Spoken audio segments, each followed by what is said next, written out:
મનુષ્ય જીવનમાં ઘણી બધી એવી બાબતો હોય છે જે આપણે રોજિંદા જીવનમાં અમુક કર્મ કરીએ છીએ, પરંતુ તેમના ફળની આપણને ખબર નથી હોતી. તો આજનો વિડિયો અંત સુધી જોજો અને જાણજો કે ક્યાંક તમારા જીવનમાં પણ આવી કુટેવો તો નથી ને?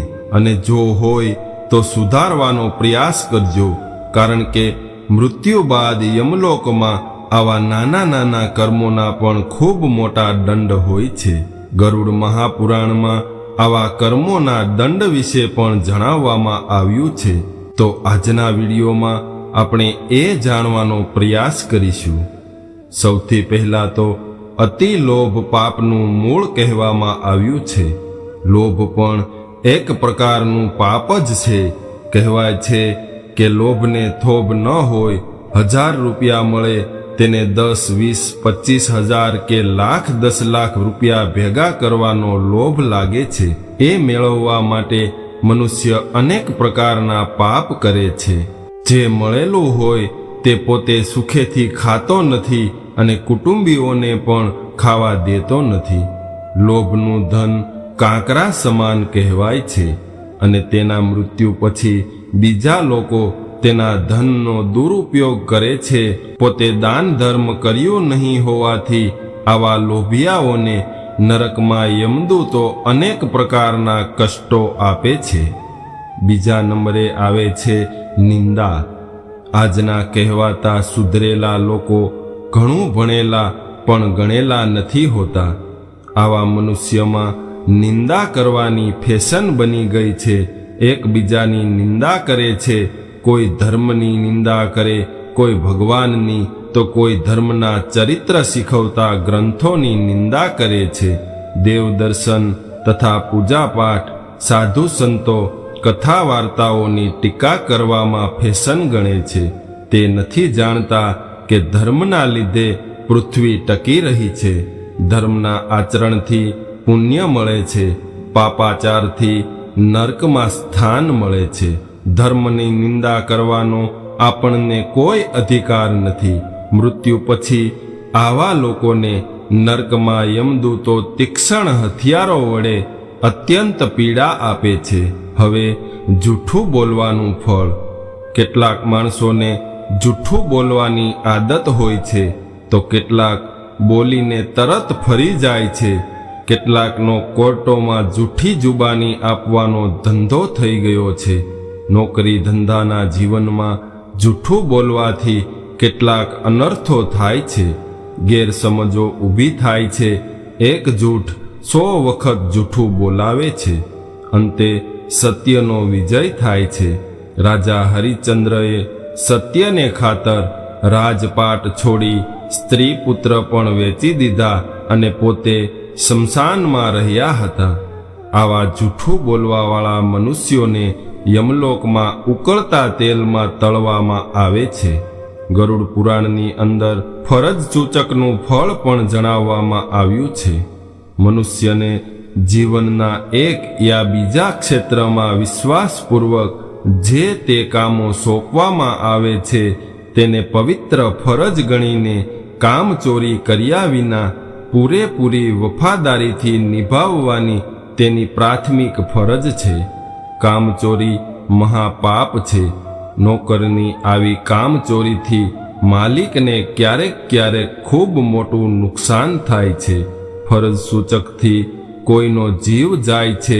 વિમાનનો પાયલોટ, ટ્રેનનો કે બસનો ડ્રાઈવર નશો કરીને ડ્રાઇવિંગ કરે તો અસંખ્ય માણસોના જીવ જાય છે. તેનું પાપ લાગે છે. આમ મનુષ્ય ફરજ સૂચકના પાપથી નર્કલોકમાં અનેક યાતનાઓ ભોગવે છે. યમદૂતોના કોરડા સહન કરે છે. એક અપંગ વ્યક્તિની ક્યારેય મસ્કરી ન કરવી. આપણી આજુબાજુ અપંગો ફરતા જણાય છે, તો કોઈ અંધ, કોઈ અપંગ, એક યા બીજા અંગોની ખોટવાળા વિકલાંગો હોય છે. તેઓ પૂર્વજન્મના કોઈ કર્મોના ફળ ભોગવતા હોય એવું પણ બને. કેટલાક લોકો આવા અપંગોને તિરસ્કારે છે, મસ્કરી કરે છે, ધક્કે ચડાવે છે. એ લુલા, આંધળા, લંગડા, ઠૂંઠા, ઠીંગુજી વગેરે કહીને મસ્કરી કરે છે. આવા વચનો સાંભળીને અપંગને પારાવાર દુઃખ થાય છે. તે નિશાસા નાખે છે. આવા પાપ કરનારા યમલોકમાં પહોંચે છે ત્યારે યમદૂતો તેમના હાથ પગ કાપીને અતિશય કષ્ટો આપે છે. તો વળી ગરુડ મહાપુરાણમાં એવું પણ જણાવવામાં આવ્યું છે કે મનુષ્ય જ્યાં પણ રહેતો હોય તે દેશ સાથે ક્યારેય દ્રોહ ન કરવો જોઈએ. દેશદ્રોહનું ફળ પણ ખૂબ ભયાનક હોય છે. પ્રજાની ફરજ હોય છે કે તે રાજ્યને વફાદાર રહે.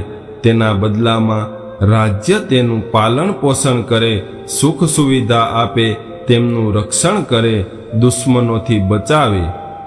પણ રાજ્યનો કોઈ પ્રજાજન રાજ્ય સાથે દ્રોહ કરે, નમક હરામ થઈને દગો કરે, દેશના દુશ્મનો સાથે દોસ્તી કરીને દેશના રહસ્યો જણાવે, દુશ્મનના પડખે બેસે, તે મહાપાપ છે. પોતાના ધન કમાવાના લોભથી પ્રેરાઈને આવા દેશદ્રોહીઓ દેશને દગો કરે છે, દેશને ઘણું નુકસાન પહોંચાડે છે. દેશદ્રોહના પાપીઓ અંતે યમલોકમાં જાય ત્યારે યમદૂતો તેમને ચાબખાથી ફટકારે છે અને અધમુઆ કરી નાખે છે. વિશ્વાસઘાત અને દગાનું ફળ પણ ગરુડ મહાપુરાણમાં વર્ણવવામાં આવ્યું છે. કોઈ પણ આપણા પર વિશ્વાસ મૂકીને અમુક કામ સોંપે ત્યારે તેને વફાદાર ન રહીને તેમની સાથે વિશ્વાસઘાત કરીને પોતાનો સ્વાર્થ સાધનારાની સમાજમાં કમી નથી.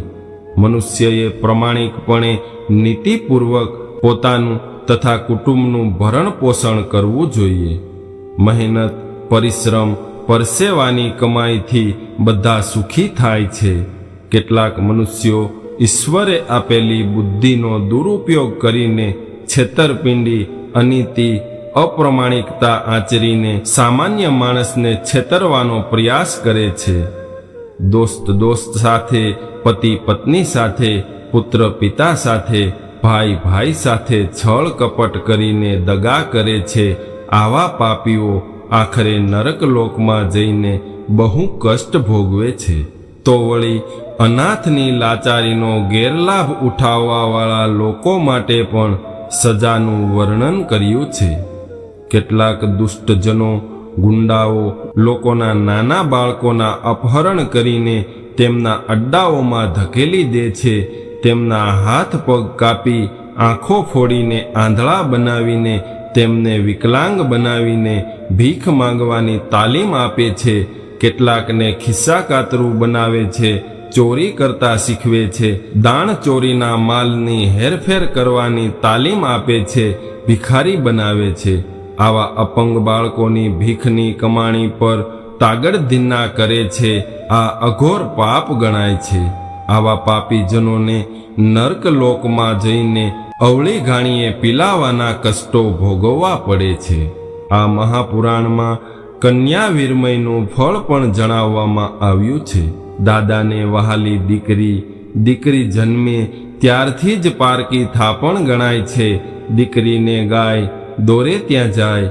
કેટલાક મા બાપ પોતાની દીકરીને ઉછેરીને મોટી કરે છે અને તેને છેવટે સારી મોટી રકમ લઈને વૃદ્ધ અથવા બીજવર, ત્રીજવર અથવા કુબડા કે પછી અપંગ કે બહેરા મૂંગાને નાણાંના લોભે પરણાવી દે છે. આવા મા બાપો કન્યાનો ભાર પોતાના શિરેથી ઉતારી તો નાખે છે, પણ દીકરીનું જીવન બરબાદ કરી નાખે છે. આવી લોહીની કમાઈ કરનારા પાપી મા બાપો કે સગા વહાલા જીવનમાં જ નહીં પરંતુ મૃત્યુ પછી પણ સુખ ભોગવતા નથી. અંતે યમલોકમાં જઈને યમદૂતોના હાથે તેમની ભારે પીટાઈ થાય છે. આ મહાપુરાણમાં સાધુ સંતોના અપમાનનું ફળ પણ વર્ણવવામાં આવ્યું છે. વિદ્વાન પંડિત, ધર્મના પ્રચારક, ધર્મ ગ્રંથોના ઉપદેશ કરનારા સાચા સાધુ સંતો પ્રણામ કરવા યોગ્ય હોય છે. તેઓ પૂજા વંદનાના અધિકારી હોય છે. તેમની સેવા કરીને આશીષ મેળવવા જોઈએ. તેને બદલે કેટલાક દુર્જનો સંતોનો એક યા બીજી રીતે તિરસ્કાર કરીને હળધૂત કરી પોતાને આંગણેથી હાંકી કાઢે છે. આવું વર્તન પાપ ગણાય છે. આંગણે આવેલ સાધુ સંતો કે ભિક્ષુકને શક્તિ નહીં હોય તો ભલે કાંઈ ન આપો, પણ તેનું અપમાન તો નહીં જ કરો. હાથ જોડીને તેમને વિવેકથી ના કહો, પણ તેમને જાકારો દેનાર પાપીઓને યમલોકમાં અપાર કષ્ટો વેઠવા પડે છે. ચોરી લૂંટફાટનું ફળ કેવું હોય છે તે પણ આ મહાપુરાણમાં જણાવવામાં આવ્યું છે. ચોરી કરવી અઘોર પાપ છે. ચોરી અનેક પ્રકારની હોય છે. ધનની, માલ સામાનની ચોરી કરવી, લૂંટફાટ કરીને વટે માર્ગુને લૂંટી લેવા, જાનને લૂંટવી, નવવધુને લૂંટવી, નિર્બળ લોકોને ખૂનની ધમકી આપીને તેમની માલમતા ઝૂંટવી લેવી, નિરાધાર બનાવી નાણાં માલ સામાન લઈ પછી અમન ચમન કરવાને મોટું પાપ ગણ્યું છે. આવા પાપોના ફળ સ્વરૂપ મૃત્યુ પછી યમદૂતોના હાથે અનેક યાતનાઓ ભોગવવી પડે છે, તે ભૂલશો નહીં. સટ્ટા અથવા જુગાર રમવાનું ફળ કેવું હોય છે તે પણ કહેવામાં આવ્યું છે. સટ્ટા જુગાર રમવા એ પણ પાપાચાર છે. જે શ્રમ કર્યા વિનાનું ધન કમાય છે તેવા હરામ હાડકાવાળા લોકો સ્વચ્છંદી થઈને જુગારી સટોડિયા થઈ જાય છે. જુગાર રમવા જતા પાંડવોને પણ દ્રૌપદી જેવી નારીને આડમાં મૂકવી પડી હતી અને તેના ચીરહરણ જોવા પડ્યા હતા. વનવાસ વેઠવો પડ્યો હતો. જુગાર પત્તાની આદત માણસને શરાબ, સુંદરી, માંસાહારી, ચોર, ડાકુ બનાવે છે. તે માનવીમાંથી હેવાન બને છે. સમાજમાં કે કુટુંબમાં તેનો કોઈ વિશ્વાસ કરતું નથી. જ્યાં ત્યાં ભટકીને અંતે મરણ પામે છે.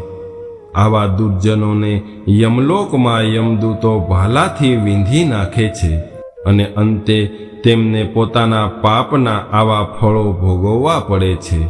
કોઈની હત્યા કરવી તે એક મહાપાપ છે. હત્યા કરનારાઓને પણ તેનું ફળ ભોગવવું પડે છે. કોઈ પણ જીવની હત્યા કે ખૂન કરવાનું પાપ ઘોર પાપ ગણાય છે. હાલતા ચાલતા ખૂન, હત્યા થાય છે. વાત વાતમાં હત્યારાઓ જંતુઓની જેમ મનુષ્યની હત્યા કરતા અચકાતા નથી. કોઈને જીવન આપી ના શકો તો કોઈ વાંધો નહીં, પણ કોઈનો જીવ લેવાનો અધિકાર તમારો નથી. જે જીવન આપે તેને જ જીવન લેવાનો હક હોય છે. આ અધિકાર માત્ર ઈશ્વરને જ છે. તેથી હત્યા, ખૂન જેવા અપરાધો મહાપાપ ગણાય છે. આવા પાપ કરનારા પાપીઓને યમલોકમાં યમદૂતો કરવતથી કાપે છે. તો વળી પશુ પંખીઓ ઉપર જુલમ કરનારાઓને કેવો દંડ મળે છે તેનું પણ વર્ણન કરવામાં આવ્યું છે. ભગવાને મનુષ્યને વાણીની મહાન ભેટ આપી છે. જ્યારે પશુ પંખીઓ મૂંગા છે. તેઓ મનુષ્યની જેમ બોલી શકતા નથી. આવા પશુ પક્ષીઓ પર અત્યાચાર, જુલમ કરવો અથવા તેમની ક્રૂરપણે હત્યા કરવી એ મહાપાપ ગણાય છે. પ્રભુએ માનવીને બુદ્ધિ આપી છે. ખાનપાન માટે અનાજ, કઠોળ, કંદમૂળ, ફળો, દૂધ વગેરેની ભેટ આપી છે. સ્વાદિષ્ટ વાનગીઓથી મનુષ્ય જીભને લાડ લડાવી શકે છે. આમ છતાં માંસ ખાવાના લોભે તેઓ વૃક્ષો પર કિલ્લોલ કરતા પંખીડાને બાણ મારે છે. વનમાં ચરતા હરણા, ઘેટા, બકરા વગેરે પશુઓનો શિકાર કરે છે. નદી તળાવમાંથી માછલા મારે છે. રાક્ષસોની જેમ ખોરાક ખાય છે. તેમની બુદ્ધિ અધમ થાય છે. આવા ઘાતકીઓને મરણ પછી નરક લોકમાં ભયંકર દુઃખો વેઠવા પડે છે. તો વળી ગૌ હત્યાના પાપનું ફળ પણ વર્ણવવામાં આવ્યું છે. ધર્મ કહે છે કે ગાય માતા છે. તેમનામાં કોટી કોટી દેવોનો વાસ છે. ગાયનું પૂજન કરવાથી પુણ્ય મળે છે. ગૌ સેવા કરવાથી મહાન પુણ્ય થાય છે. જે ગાય તત્વશીલ દૂધ આપી મનુષ્યને જીવન માટે શક્તિ આપે છે, તે પવિત્ર પૂજ્ય ગાયોને ઘાતકી લોકો પૈસાના લોભે મોટા છરા વડે હત્યા કરીને પાપના પૈસા મેળવે છે. તેમને માટે આ ધંધો છે, પણ એ પાપીઓ સમજતા નથી કે ગૌ હત્યા કરનાર કદી સુખી થતા નથી. આવા લોકોના પાપ કર્મનો દંડ યમલોકમાં તેમને પ્રાપ્ત થાય છે. તેમનો દેહ અને ચામડી ગીધ, કાગડા વગેરે દ્વારા કોચી કોચીને અસહ્ય કષ્ટો આપવામાં આવે છે. નશાનું ફળ કેવું હોય છે તે બાબત પણ જણાવ્યું છે. કેટલાક મનુષ્યોને એક કે બીજા વ્યસનોથી મોજ આવે છે. તેઓ બીડી, સિગારેટ, દારૂ, માંસાહાર વગેરેથી આનંદ મેળવે છે. પણ બધા વ્યસનોમાં દારૂનું વ્યસન શરીર માટે અત્યંત હાનિકારક ગણાય છે. દારૂડિયો સમજે છે કે પોતે દારૂ પીવે છે, પણ વાસ્તવમાં તો દારૂ તેને પીતો હોય છે. તે દારૂનો ગુલામ બને છે. શાન ભાન ભૂલીને શરીરની અધોગતિ નોતરે છે. કોઈ માણસ દારૂડિયાનો વિશ્વાસ કરતું નથી. દારૂડિયાનું કુટુંબ બરબાદ થઈ દરિદ્ર ગરીબ બની જાય છે. તેના પત્ની, બાળકો, માતા પિતા રખડી જાય છે. આવા દારૂડિયાઓ પશુ જેવા બનીને પાગલની જેમ ક્યાંક ઉકરડા પર લથડિયા ખાઈને પડે છે. મૃત્યુ પછી યમદૂતો તેવા દારૂડિયાને ચાબખાના સટાકા મારી મારીને દંડ આપે છે. કામ વાસનાના મોજ શોખનું ફળ પણ વર્ણવવામાં આવ્યું છે. કામ વાસનાથી પાગલ બનેલો મનુષ્ય વિવેક ભાન ગુમાવી દઈને કામાતુર થઈને ન કરવાના કામો કરે છે. કેટલાક સ્ત્રી પુરુષો કામાતુર થઈ સ્વચ્છંદી બનીને પરાયા પુરુષ કે સ્ત્રી સાથે ભોગ વિલાસ અને રતિ ક્રીડા આચરે છે.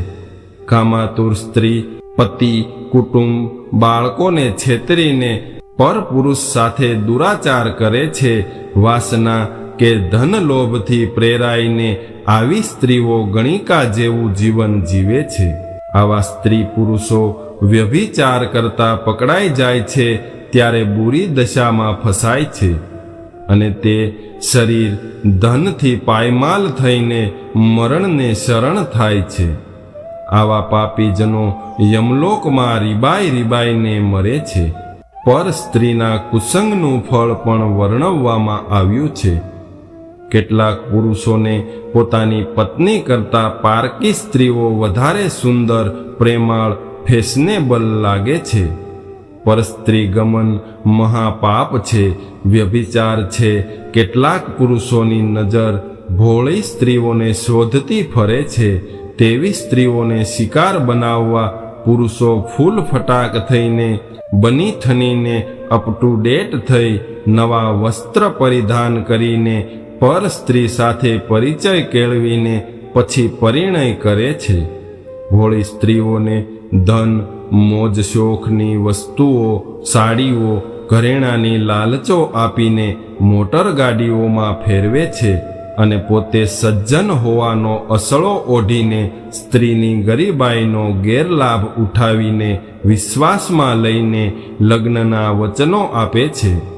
મૈત્રી કરારો કરે છે, ફસાવીને ભ્રષ્ટ કરે છે, તેના પર અત્યાચારો ગુજારે છે. છેવટે એ સ્ત્રીને રસ્તે રઝળતી છોડી દે છે. આવા પાપીઓને યમદૂતો ધગધગતા અગ્નિમાં નાખીને અતિશય કષ્ટો આપે છે.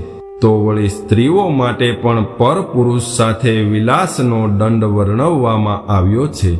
પત્નીનો સાચો ધર્મ પતિને સુખ આપવાનો છે. આ માટે પતિવ્રત ધર્મનું પાલન આવશ્યક ગણાય છે. તેનાથી સ્વપ્નમાં પણ પારકા પુરુષનું ચિંતન નહીં થાય કે તેનો સ્પર્શ પણ નહીં કરાય.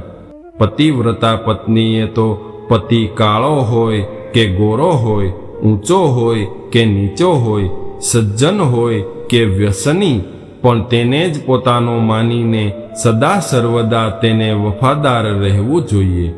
પોતાની મર્યાદા સાચવવાને બદલે પતિ બાળકોને અંધારામાં રાખીને ચોરી ચૂપીથી પરપુરુષ સાથે બહાર કે પોતાના નિવાસમાં જે સ્ત્રી વ્યભિચાર કરે છે તે સ્ત્રીને કદી સુખ મળતું નથી. તેનો આત્મા હંમેશા સુખની તલાશમાં જ રહેતો હોય છે. કુટુંબ અને સમાજમાં આવી સ્ત્રીઓ હડધૂત થાય છે. તેના પાપ છેવટે સાપરે છડીને પોકારે છે. આવી સ્ત્રીઓ મૃત્યુ બાદ યમલોકમાં પણ યમદૂતોને હાથે ભયંકર દંડ પ્રાપ્ત કરે છે. તો વળી ધાર્મિક સ્થળોમાં ભોગવિલાસનો દંડ પણ વર્ણવવામાં આવ્યો છે. ધર્મસ્થાનો મનુષ્ય આત્માની ઉન્નતિ માટે હોય છે. મંદિરો સદાચારી બનાવવાની પ્રેરણા આપે છે. ધર્મસ્થાનો પુણ્ય કમાવાના પવિત્ર સ્થળો ગણાય છે. આવા સ્થાનો જ્યારે પાપાચરણના સ્થાન બને છે ત્યારે અપવિત્ર થાય છે. કેટલાક સ્ત્રી પુરુષો માટે આવા સ્થાનો મિલન સ્થળો બન્યા છે. પ્રેમમાં ભાન ભૂલેલા છતી આંખે અંધ થયેલા લોકો મંદિરમાં મળવાનો વાયદો કરીને દેવદેવીઓની મૂર્તિઓ સમક્ષ ન કરવાની ચેષ્ટાઓ કરે છે. અડપલા કરે છે. તેઓ માને છે કે પ્રભુ ક્યાં જોવાનો છે, પણ ઈશ્વર તો અંતર્યામી છે. મનુષ્યના સારા નરસા કર્મો તે હંમેશા નિહાળતો જ રહે છે. તેની લાકડીનો માર ખાનાર અંતે પ્રભુના ચરણમાં પડી પોતાના પાપોનું પ્રાયશ્ચિત માંગે છે. પણ તેવાને મૃત્યુ પછી યમદૂતો અગન જ્વાળાઓમાં શેકે છે. તો વળી પત્ની દ્વારા આપવામાં આવતા પતિને ત્રાસ બાબત પણ દંડ વર્ણવવામાં આવ્યો છે. પતિ એ જ પરમેશ્વર, દેવ, ઈશ્વર, તેની તો પૂજા કરવી ઘટે. તેની આજ્ઞાને આધીન રહેવું જોઈએ. આ પત્નીનો ધર્મ ગણાય છે. પણ પોતાને શિક્ષિત અને આધુનિક ગણાવનારી પત્નીઓ પતિને પોતાનો નોકર સમજે છે. રોજ એકબીજા બહાના કાઢીને પતિ સાથે ઝઘડા કરે છે. કડવા વેણ ઉચ્ચાર કરે છે. તેને અપશબ્દોથી નવાજે છે. અનેક પ્રકારના દુઃખો આપે છે. અંતે પતિ લાચાર થઈને પત્નીને હાથ જોડીને પગે લાગે છે. હવે તો કેટલીક દુષ્ટ સ્ત્રીઓ પતિને મારે પણ છે. કોઈ તો વળી પતિનું ખૂન કરાવવા સુધીના પાપો કરે છે. આવી ઘોર પાપી સ્ત્રીઓ અંતે નરકલોકમાં જઈને અતિ કષ્ટ ભોગવે છે. પતિને મારનાર સ્ત્રીઓના હાથમાં યમદૂતો છેદ કરે છે. તો વળી પત્ની પર પતિના જુલમનો દંડ પણ વર્ણવવામાં આવ્યો છે. પતિને દુઃખ આપવાનું અનિષ્ટ ફળ જેમ પત્નીને મળે છે, તે જ પ્રમાણે પત્ની પર જુલમ ગુજારનાર પતિ પણ મહાપાપી ગણાય છે. કેટલાક પુરુષો પત્નીની કમાણી પર જલસા કરનારા હોય છે. એક યા બીજા પ્રકારે પત્નીને કમાવાની ફરજ પાડવામાં આવે છે. પુરુષ પોતાના મોજ શોખ પૂરા કરવા માટે કે પછી પોતાના વ્યસનોના ગુલામ થઈને પૈસા માટે પોતાની પત્નીને પરપુરુષને હવાલે કરતા પણ અચકાતો નથી. બસ પૈસા લાવ એ જ કહેવાનો તેનો સ્વભાવ હોય છે. પૈસા નહીં મળે તો પત્ની પર અમાનુષી જુલમ કરે છે. પર સ્ત્રી સાથે સંબંધ હોય તો તેને પોષવા માટે પોતાની પત્નીને ઘરમાં કંજૂસ થઈને ઓછા પૈસા આપે છે. આમાંથી છેવટે પતિ પત્નીને જીવતી જલાવી મૂકે છે કે ખૂન કરે છે. આવા પતિઓને યમદૂતો આકરી સજા આપે છે. મિત્રો, આ તો હજુ અમુક સામાન્ય બાબતોનું જ અહીં વર્ણન કરવામાં આવ્યું છે. જો તમને આ માહિતી અને આ વિડીયો પસંદ આવ્યો હોય તો કોમેન્ટમાં જણાવજો, તો આનો બીજો ભાગ પણ પ્રસ્તુત કરીશું. અને વિડીયોને લાઈક, શેર, સબસ્ક્રાઇબ કરવાનું ભૂલતા નહીં. જય શ્રી કૃષ્ણ.